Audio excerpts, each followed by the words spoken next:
제가 여러분들에게 오늘 특별한 선물을 하나 준비해 갖고 왔습니다.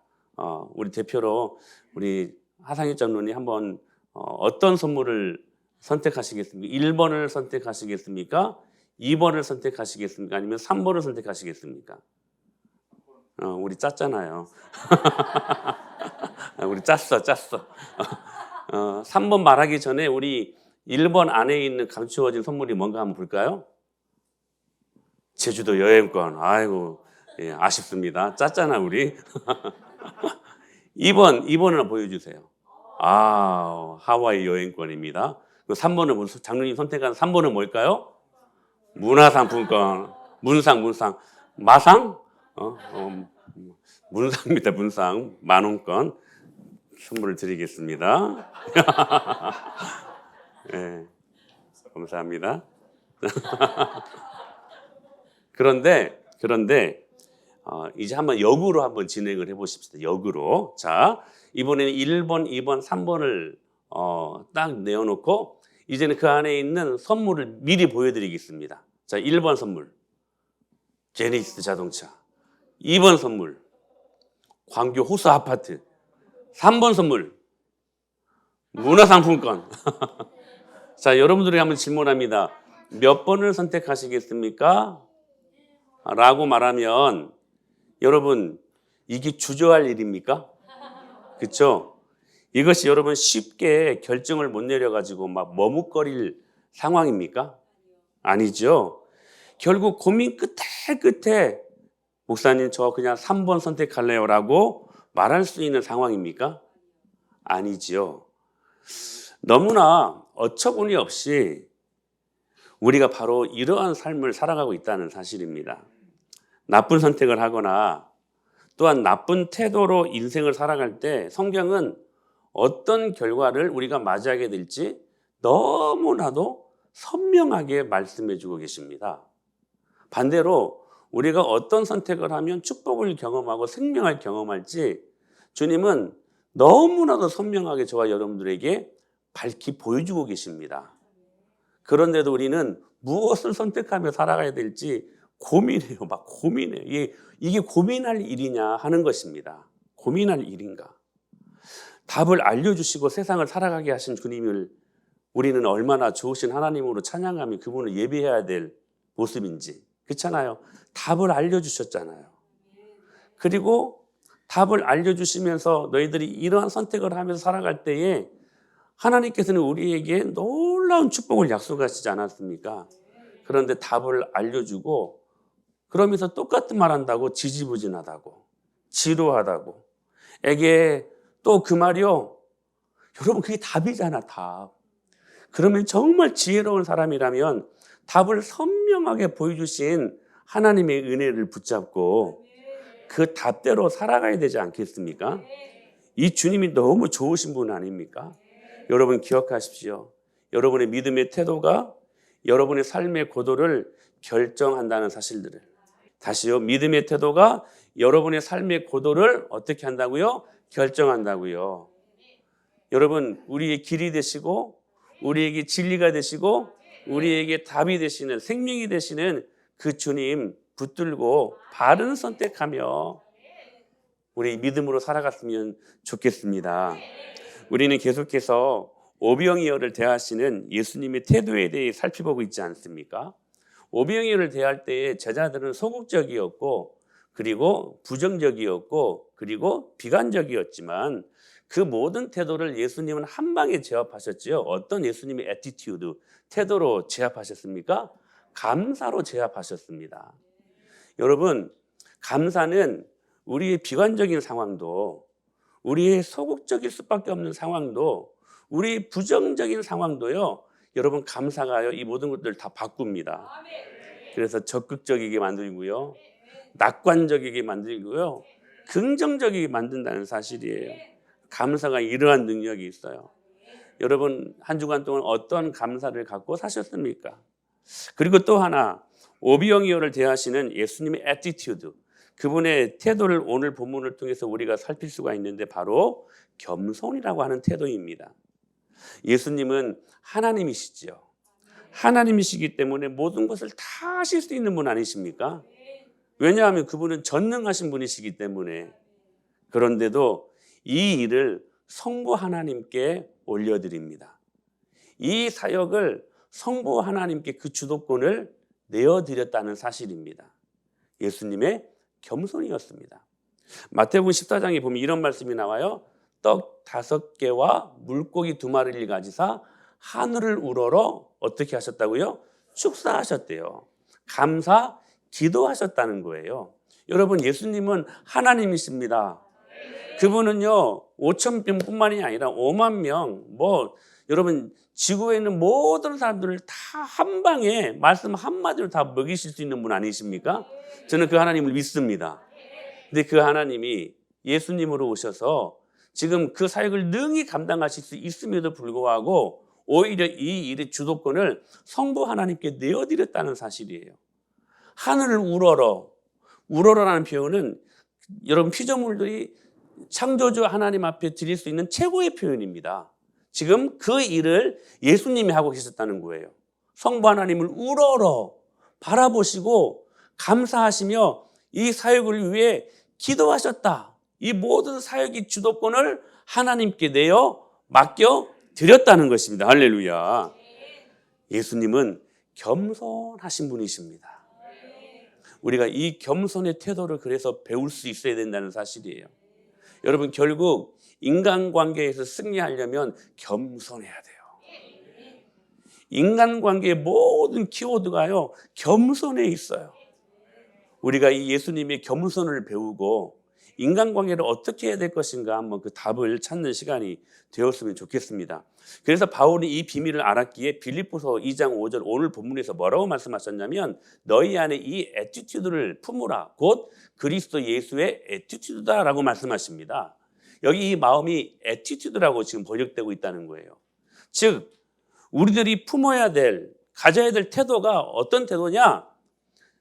처세를 잘하고 있는 우리보다 성공한 어떤 인물이 아니라, 어떤 다른 유명한 사람이 아니라, 어떤 성인이 아니라 우리가 그 태도를 모델 삼아서 배워야 될 그 대상이 누구냐? 바로 예수 그리스도시다라고 말씀하신다는 것입니다. 그러니까 너희 안에 이 마음을 품으라. 곧 그리스도 예수의 마음이니라고 하실 말씀을 직역하면 너희 안에 예수님의 마음을, 그 태도를 가져라. 근데 이것이요 단순히 어떤 생각의 차원에서만이 아니라 그런 태도를 가지고 직접 살아라 하는 말씀이라는 것입니다. 즉 오늘 이 말씀은 우리의 실제적인 삶과 직결된 태도를 말씀하신다는 사실이에요. 그 태도가 뭐라고요? 바로 겸손이라고 하는 것입니다. 겸손. 특별히 이 예수님의 겸손의 태도는 철저히 예수님의 삶과 죽음을 모델로 제시하십니다. 본문 6절에 보면 뭐라고 말씀하시냐면 그는 근본 하나님의 본체시나 하나님과 동등됨을 취할 것으로 여기지 아니하셨다라고 말씀하십니다. 이제 그 예수님의 겸손의 태도를 한번 구체적으로 살펴보자는 거예요. 근데 그 모습이 뭐냐? 그는 근본 하나님의 본체셨지만 하나님과 동등됨을 취할 그 권리와 그 특권을 내려놓으셨다라는 말씀이에요. 여기 취하다라는 표현이 헬라어로 하르파그몬이라는 말인데요. 무슨 말이냐면 이미 소유하고 있는 것으로 이것을 계속 붙잡고 놓지 않으려고 하는 것, 이것이 취하다라는 표현입니다. 그러므로 동등됨을 취하지 아니하셨다. 이 말씀은 하나님과 동등됨을 소유하고 계셨지만 그러나 그 지위를 이기적인 자기 중심적인 목적으로 이용하려고 하지 않으셨다는 거예요. 이게 예수님의 겸손의 출발이었다는 것입니다. 오히려 자기가 누릴 수 있는 그 동등됨의 권리와 그 특권을 남들을 위하여 모든 것을 주시는 것으로 여기셨다는 거예요. 사랑하는 여러분, 저와 여러분들은 하나님의 자녀가 된 놀라운 특권을 가진 사람들입니다. 이 특권을 무엇으로 바꿀 수 있겠습니까?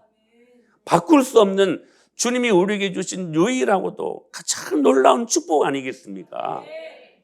그런데요, 자 보세요.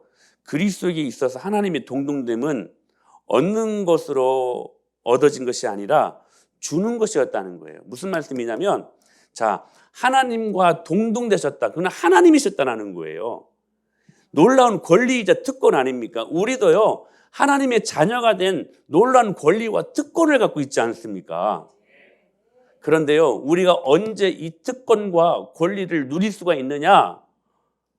우리가 얻는 것, 즉 getting, 얻는 것에서 우리가 누릴 수 있는 특권이 주어지는 것이 아니라 우리가 이 특권을 나누어 줄 때, 할렐루야, 그때 비로소 우리가 누릴 수 있는 특권과 권리가 하나님 앞에 능력이 될 수 있다는 사실입니다. 사랑하는 여러분, 예수님의 겸손은 하나님과 동등된 것이었지만, 그러나 그 동등됨을 자기의 그런 즐거움과 목적으로 그것들을 그냥 이용하면서 자기에게 무엇인가 더 얻어지는 것으로 이것들을 취급한 것이 아니라 계속해서 주는 것으로, 그래서 자신의 생명까지 우리에게 주시면서 그분의 동등됨, 그 특권과 권리를 우리에게 능력이 되게 하시지 않았느냐 하는 것입니다.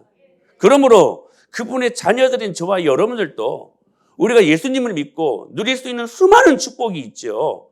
그런데 그 수많은 축복과 수많은 특권과 누릴 수 있는 수많은 권리를 언제 비로소 더 능력 있게 우리가 행사할 수 있느냐? 그것도 우리가 얻는 것이 아니라 계속해서 나누어 줄 때, 이 복음을 나누어 줄 때, 이 능력을 나누어 줄 때, 이 생명을 나누어 줄 때 비로소 진정한 누림과 그 권리, 그 특권을 우리가 행사할 수 있는 것이 된다는 사실입니다. 더 구체적으로 그분의 겸손을 말씀하시죠. 7절, 8절 말씀이에요. 시작. 오히려 자기를 비워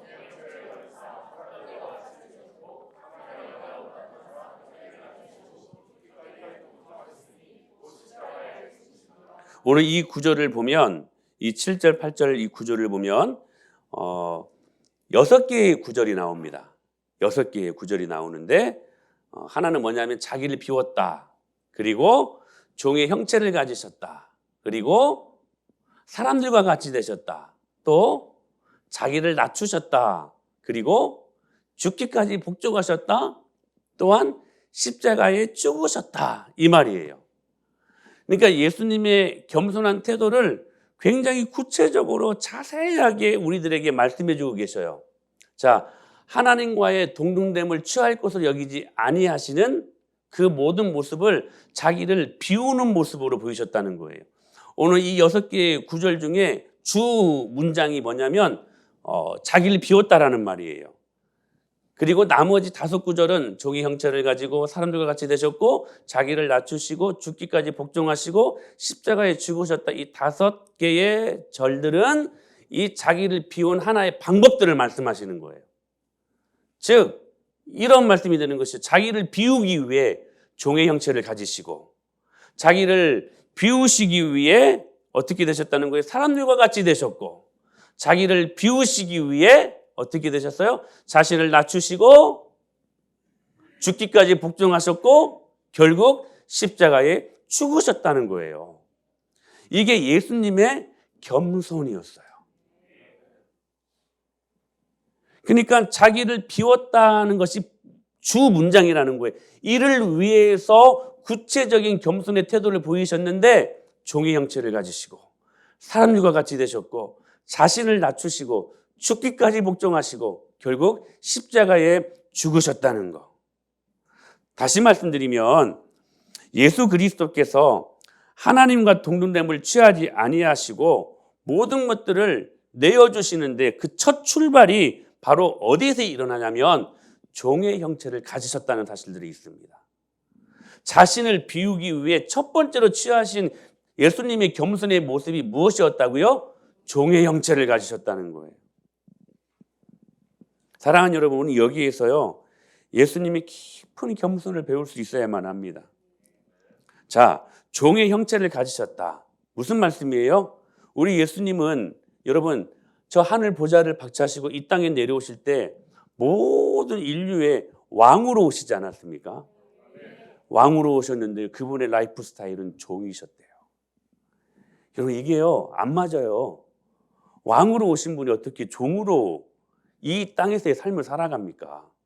세상에서는 있을 수 없는 여러분 이러한 패턴 아닙니까? 그런데 왕이 종이 되셨다는 거예요. 왕이 십자가를 치셨다는 거예요. King's Cross. 왕이 여러분 십자가를 메셨다는 사실이에요. 즉 중심에 서 계셔야 되시는 하나님이 그 센터의 자리에서 오늘 말씀의 제목처럼 이 땅 가운데 내려오셨다는 거예요. 내려오셨다는 거예요. 그것이 자신을 비우는 하나의 방법이었고 그것이 하나님과의 동등됨을 취할 것으로 여기지 아니하시는 그분의 구체적인 삶의 라이프 스타일이었다는 거예요. 이해되지 않는 사실 말씀이에요. 여러분 우리가요 이 말씀을 하도 많이 들으니까 그냥 그런갑다 하죠. 이 말씀은 세상에 여러분 역사 속에서 보면 있을 수 없는 일입니다. 왕이 종이 되시다. 왕이 십자가를 지셨다. 마가복음 1장에 보면요 참 이해되지 않는 대목이 나옵니다. 바로 예수님이 세례를 받으신 것이었어요. 여러분 세례가 뭡니까? 죄에 대하여 죽고 예수 그리스도와 연합하여 하나가 된다는 의미가, 그리고 이것을 공적인 표로 선포하는 이 의식이 세례 의식 아닙니까? 그렇다면 예수님은 하나님이신데 세례 받으실 필요가 있어요 없어요? 세례는 누가 받아야 돼요? 죄인이 받아야 되죠. 죄를 없이 하는 표시니까. 근데 하나님이신 예수님이 세례를 받으셨다는 거예요. 세례를 받으시고 공생의 사역을 출발하시지 않았습니까? 그렇다면 하나님이신데 세례를 받으셨다고 하는 것은 그분이 죄인인가? 아니죠. 그런 의미가 아니죠. 무슨 말씀이에요? 죄인이 받아야 하는 세례를 받고 계셨다는 말씀은 결국 겸손하신 하나님의 속성을 말씀해 주시는 거예요. 그가 죄가 있어서 세례를 받은 것이 아니라 죄인의 모습 그 밑에 서기 위해서 죄인들이 받아야 되는 그 세례를 우리 예수님도 겸손한 태도로 똑같이 받고 이 사역을 출발할 수 있었다는 사실입니다. 요한복음서에서 보면 17장에 예수님의 대제사장적인 기도가 나옵니다. 한번 보실까요? 말씀을 시작.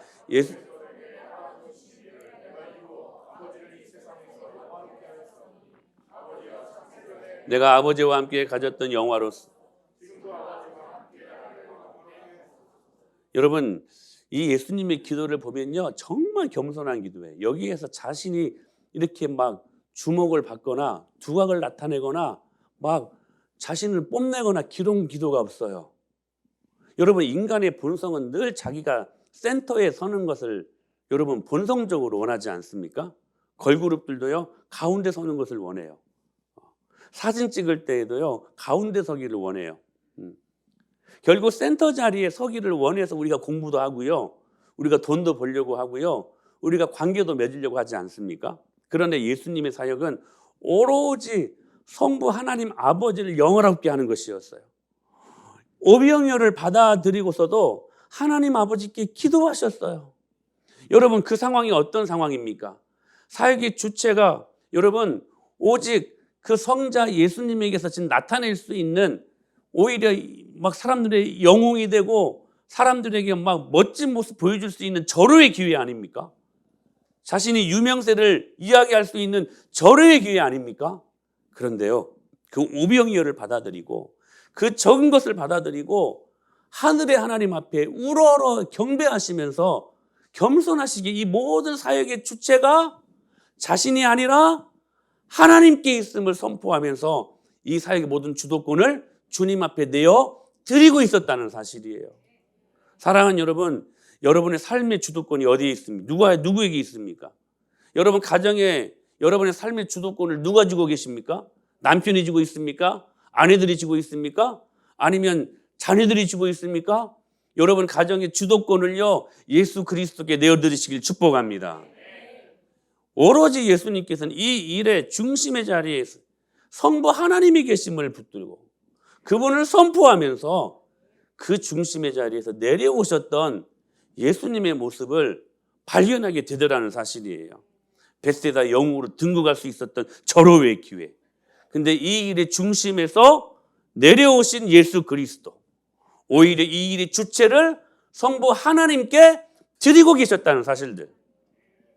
그래서 여러분 오병이어 기적을 베푸시고 난 다음에 그 놀라운 하나님의 영광을 그 수많은 사람들에게 보여준 이후에 예수님은 오히려 어디로 가셨습니까? 산으로 가셨죠. 영웅으로 대접받을 수 있는 그것들을 다 포기하고 오로지 이 영광은 누구에게만? 성부 하나님에게만 돌려야 된다는 생각 때문에 그 영광을 자신에게 돌리지 아니하고 오히려 사람이 없는 산으로 올라가셔서 그 길을 피하셨던 예수님의 모습을, 그 겸손하신 예수님의 모습을 우리가 발견할 수 있게 된다는 사실입니다. 사랑하는 여러분, 저는 여러분들에게 이 말씀을 듣고 무엇으로 적용해야 될 것인가 성령 하나님께서 알려주시기를 간절히 축복합니다. 여러분 가정의 주도권이 예수 그리스도가 되셔야 돼요. 하나님 아버지께서 되셔야 돼요. 여러분의 생각대로 살지 마세요. 주님이 기뻐하시는 모습대로 사십시오. 그냥 하고 싶은 말 다 하지 말고요. 절제하시고요. 할렐루야. 여러분 막 성질 내고 싶은 거 다 내지 말고요. 여러분의 모든 가정의 주도권을 예수 그리스도께 내어드리시기를 예수님의 이름으로 축복합니다. 그런데 보십시오. 삼위 하나님의 속성이 그렇습니다. 삼위 하나님의 세 위격은 늘 서로를 영화롭게 해요. 하나님 안에 있는 각 위격이요 서로를 높여요. 그래서요 여러분 하나님은 예수님을 높이고요. 그 높임을 받을 수 있는 그 오병이어 현장에서 예수님은 또 하나님을 높이고요. 그리고 이 일들을 인도하시는 성령 하나님은 또한 성부 하나님, 성령 하나님, 그리고 성자 하나님을 계속 높이시는 그 사역들을 계속 서로 상호작용으로 하고 있었다는 사실입니다. 각 위격은 서로를 덮었어요. 그리고 서로 상대방을 중심으로 돌아갔어요. 이게 삼위일체 하나님의 기본적인 속성, 겸손의 모습이었다는 사실입니다. 서로에게 찬양하고 서로에게 이 모든 공을 돌리고, 그래서 여러분 삼위일체 하나님은 지극히 행복하십니다. 이게 삼위일체 하나님의 겸손이시라는 사실이에요. 죄를 지은 인간의 본성은 늘 타락해가지고 자기가 항상 센터에 있으려고 하지 않습니까? 우리가 왜 부부싸움 합니까? 자기가 주도권을 가지려고, 자신이 그 가정의 중심에 있으려고 여러분 싸우는 것 아니겠습니까? 우리가 왜 원망합니까? 내 마음대로 안 돌아가면 원망해요, 불평해요. 모든 원망과 불평에 여러분 그 중심에 누가 있냐면 자기 자신이 있어요. 여러분 어떻게 세상이 자기 마음대로 돌아갑니까? 근데 자기가 뜻하지 않는 대로 이 모든 것들이 행해질 때에, 내 자식들이 말을 안 들을 때에 여러분 짜증내죠. 우리가 아이들 향하여 불평합니다. 왜 그렇습니까? 내 중심으로 모든 것들이 돌아가야 된다고 생각하는 그 센터의 자리에서 내려오지 못했기 때문에 일어나는 현상이라는 사실이에요. 여러분 이런 사람들은 몇 가지 장애가 있다고 합니다. 첫째로는 청각장애가 있대요. 남의 말을 도통 듣지 못하는 또 한 장애가 있는데요. 시각장애가 있어요. 뭐냐면 자신 외에 다른 사물을 있는 그대로 단순하게 보지 못해요. 단순하게 보지 못해요. 꼭 왜곡된 시각을 가지고 보게 하는 것이죠. 그래서 선입견을 주고 편견을 두게 하고. 여러분 항상 자기가 모든 상황의 중심이 되고자 하는 사람들은 보세요. 청각장애가 일어나요. 여러분들의 모습을 잘 한번 생각해 보세요. 남의 말 듣지 못해요. 시각장애가 일어나요. 제대로 뭘 보지 못해요. 그리고 또 언어장애가 일어나요. 여러분 이런 사람들은 절대로 칭찬에 어색합니다. 인색합니다. 약점과 단점만 이야기하죠. 충분히 칭찬할 만한 모습들이 있음에도 불구하고 말하지 못해요. 말하지 못해요. 왜 그래요? 모든 중심이 자신을 중심으로, 자기를 중심으로 모든 것들이 움직여야 되니까.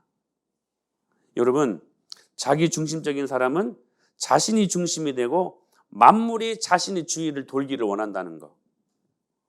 자기 중심적인 사람에게 모든 것은 목적을 위한 수단일 뿐, 남들의 유익보다는 항상 자신의 유익을 늘 우선하는 것이라는 것입니다.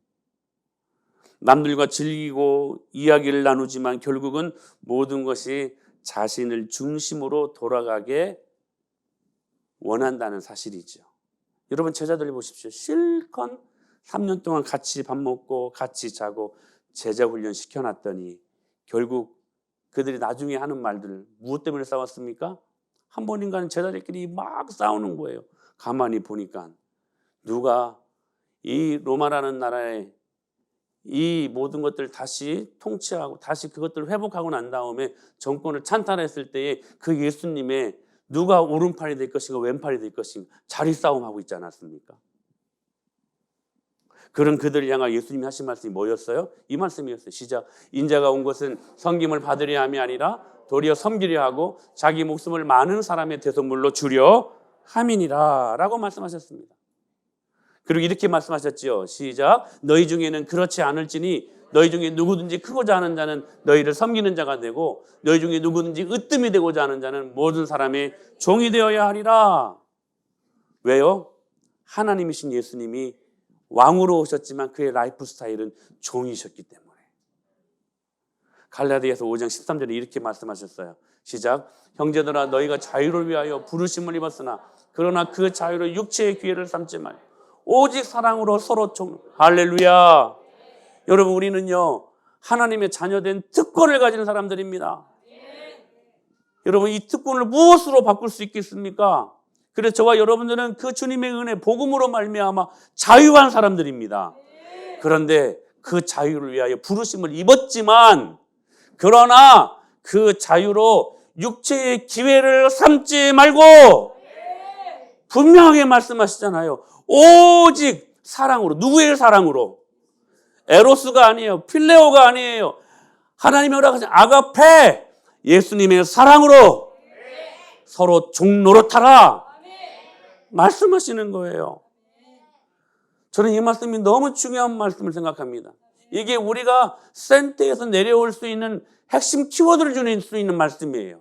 너희가 자유를 위하여 부르심을 받았지만 그 특권과 권리를 가졌지만 우리 예수님이 하나님과 본체시나 그 동등됨을 여길 것으로 여기지 아니하시고 오히려 자기를 비워 종의 형체를 가지신 것처럼 우리 모두가 하나님 허락하시는 놀라운 자유, 모든 것이 다 가하고 모든 것을 다 누릴 수 있지만 그러나 그 자유를 위하여 부르심을 입었지만 그러나 그 자유로 육체의 기회를 삼지 말고 우리가 누릴 수 있는 거 누릴 수 있죠. 그러나 그걸 복음을 위해서 절제할 수 있다면 그래서 서로에게 종노릇할 수 있다면 이것이 우리들에게 얼마나 귀한 것이 되겠느냐 말씀하고 계십니다.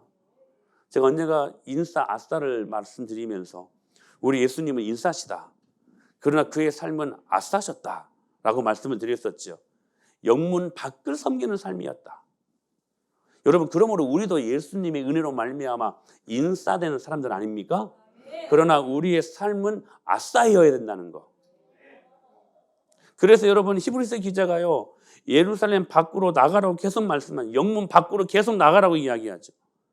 실제로 예수님은 예루살렘 밖 골고다에서 십자가를 지시지 않았습니까? 이거예요. 자유로 육체의 기회를 삼지 말고 오직 사랑으로 서로 종노릇하신 그 예수님 바라보고 서로 종노릇하라고 하신 하나님의 말씀이신 것입니다. 여러분 믿음은요 예수님 따라가는 것입니다. 예수님이 영문 밖으로 나가셨다면 우리도 영문 밖으로 나가는 삶을 살아야 돼요. 즉 신앙의 본질은 변두리로 내려가는 거예요. 센터에서 내려오는 것이라는 거예요. 사랑하는 여러분 태도를 바꾸십시오. 중심의 자리에 서고 싶어하는 우리들의 이 태도를 복음을 위하여 변두리로 내려오시라는 거예요. 할렐루야. 교회는 두 가지 구조가 있다고 말씀을 드렸습니다. 하나는 뭐냐면 모여서 예배하는 구조예요. 그래서 여러분 모이기를 피하는 어떤 사람들 습관같이 하지 말고 오직 권하여 그날이 가까움을 볼수록 더욱 모이기를 힘쓰는 자들이 되어야 된다. 여러분 모여서 뭐 합니까? 예배하죠. 기도하고 찬양하고. 또 하나는 뭐냐? 나가는 구조가 되어야 된다는 사실이에요. 은혜 받았으면 하나님의 충분한 그분의 놀라운 충만한 사랑을 받았다면 이제는 나가라. 중앙이 아니라 변두리로 나가서 소외받는 곳으로 가서 약자들의 친구들이 되어주는 곳. 교회가 중앙에 있으려고 하는 순간 교회는 타락의 길로 따라간다는 거. 성도가 언제 타락하느냐?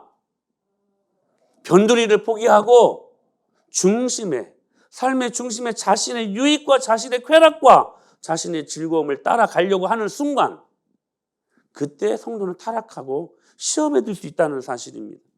사랑하는 여러분, 하나님 앞에 작아지십시다. 중심에 서고 싶어하는, 사람들에게 주목받고 싶고 어느 정도 좀 여유 있게 살고 싶어하는 거, 여러분, 이 모든 것들을 예수님을 위해 헌신할 때에 이게 우리들에게 가치 있는 것이 되지 않을까요? 여러분, 사람들에게 주목받고 싶은, 인정받고 싶은 커지고 있는 비거에고를 제거하시기를 축복합니다. 조지 뮬러가 이런 말을 했어요. 한번 보실래요? 시작. 하나님은 당신의 일을 이루어 가실 때 우리가 너무 작아서 못 쓰시는 것이 아니라 너무 커서 쓰실 수 없어요. 저는 오늘 이 말씀을 보고 굉장히 많이 회개했어요. 하나님은 당신의 일을 하실 때에 우리가 생각하는, 우리가 너무 작아서 주님이 우리를 못 쓰시는 것 같은데 그것이 아니라는 거예요.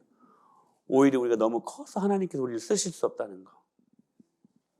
여러분, 모든 삶의 중심에서 내려오십시오. 겸손하실 때에 그 겸손한 사람들을 주님께서 오늘날로 사용하신다는 사실입니다. 그러므로 이 일들을 위해 제가 실제적인 우리 은혜마을교회 공동체에 속한 여러분들이 이번 한 주간 행해야 될 적용점을 제가 말씀드리겠습니다. 하나, 실제적인 태도에 먼저 대접하십시오. 복음서의 황금률은 바로 이것입니다. 자, 마태복음 7장 12절 말씀 시작. 남에게 대접을 받고자 하는 대로 너희도 남을 대접하라. 이것이 율법이요, 이것이 성경이래요. 그래서 어떤 분들이 그래, 이것이 황금률이에요. 골든률, 황금률. 남에게 대접을 받고자 하는 대로 너희도 남을 대접하라. 대접하라. 무슨 말씀이냐면 우리 예수님이 그런 삶을 사셨다는 거예요. 주님은 주라 라고 말씀하시면서 당신의 모든 것을 실제로 다 주신 분 아니십니까? 섬겨라 라고 말씀하시면서 예수님은 실제로 제자들의 발을 씻기시면서 사람들을 섬기셨어요. 말씀만 하신 게 아니시라는 거예요. 사랑하라고 말씀하셨으면서 직접 십자가에서 자신을 먼저 내어주셨다는 거예요. 예수님은 말씀하시기 전에 먼저 말씀하신 그 모든 부분들을 행하시고 말씀하셨다는 거예요. 사랑하는 여러분, 겸손의 실질적인 태도가 뭐냐? 먼저 대접하는 것이라는 거예요. 대접은 뭐예요? 자신의 것들을 드리는 거잖아요. 자신의 그 센터의 자리에서 내려오는 것이 여러분 대접의 자리 아닙니까? 섬김의 자리 아닙니까? 사랑하는 여러분, 먼저 대접하세요. 그러면 대접 받습니다. 먼저 대접 받으려고 하니까 이 말씀대로 역으로 가니까 대접하는 사람이 없는 거예요. 사랑하는 여러분, 이 말씀을 꼭 기억하십시오. 남을 대접하라. 할렐루야. 이것이요 율법이요 선지자네요. 이것이 황금률이래요. 여러분, 먼저 여러분 대접하세요. 할렐루야. 식사도요, 왜 내가 이렇게 했는데 사람들이 나한테 식사 한 끼를 대접을 안 할까 하지 마세요. 먼저 한번 대접해 보세요. 대접하면요 돌아와요. 그게 인지상정이라고 성경이 말씀하는 거예요. 여러분, 사람들이 나한테 인사를 안 해. 애들이 나한테 우리 애들이 저한테 인사 잘 안 합니다. 근데 제가 가서 먼저 인사해요. 인사를 가르쳐요. 왜 인사를 안 할까 말하지 말고 무슨 말씀이에요? 겸손의 실질적인 태도라는 거예요. 가서 먼저 인사하라는 거야. 이게 겸손한 사람들이 할 수 있는 모습이라는 거예요. 그것으로 실족하지 말고 시험 들지 말고 내가 먼저 가서 인사하면 되는 거예요. 왜 사람들이 나한테 위로하는 카톡 하나를 보내지 않을까? 여러분, 받으려고 하지 말고 누군가에게 위로의 카톡을 먼저 보내세요. 한 번 보내고 5번 보내고 10번 보내고, 그래서 한 번 카톡이 나한테 오면 감사하시고. 할렐루야. 여러분, 이 말씀대로 살아가야 되는 거 아니겠습니까? 이게 실질적인 겸손의 우리들의 태도라는 거예요. 대접하세요. 할렐루야. 두 번째는 뭐냐면 제일 꺼려하는 일을 하라는 거예요. 제일 꺼려하는 일. 여러분 예수님이 이렇게 말씀하셨죠? 시작. 이에 예수께서 제자들에게 이르시되 누구든지 나를 따라오려거든 자기를 부인하고 자기 십자가를 지고 나를 따를 것이니라 라고 말씀하셨습니다. 여러분 당시에 지금도 마찬가지입니다. 제일 꺼려하는 일은 십자가 지는 것이었어요. 여러분 어떻습니까? 십자가를 지고 주님을 따라와야 된다고 말씀하시지 않았습니까? 여러분이 져야 될 십자가가 뭡니까? 여러분들이 생각하는 가장 꺼려하는 일들은 뭡니까? 교회에서 가장 꺼려하는 일들은 뭡니까? 집에서 여러분들이 가정생활할 때 가장 꺼려하는 일들은 뭡니까? 가장 꺼려하는 일 먼저 하라는 거예요. 그게 겸손의 모습이라는, 실제적인 모습이라는 거예요. 막연하게 생각하지 마세요. 센터의 자리에서 내려오는 거예요. 내려오는 것이 뭐냐? 먼저 대접하는 것이고 남이 하기 싫어하는, 남이 꺼려하는 일들 먼저 하는 것이 센터에서 내려오는 예수님의 겸손을 배우는 것이라고 말씀하신다는 사실이에요. 너희 안에 이 마음을 품으라. 곧 그리스도 예수의 마음이니. 할렐루야. 예수님의 태도를 여러분 한 주간 동안 생각하시고 그 태도를 가지고 한 주간을 살아가시기를 축복합니다. 그리고요, 여러분 그 태도들을 가지고 주님 앞에 나아갈 때 주님이 부어준 축복이 무엇인지를 한번 잘 여러분 카운트해 보세요. 나에게 어떤 은혜를 주실지. 그리고 그 은혜를 가지고 감사하세요.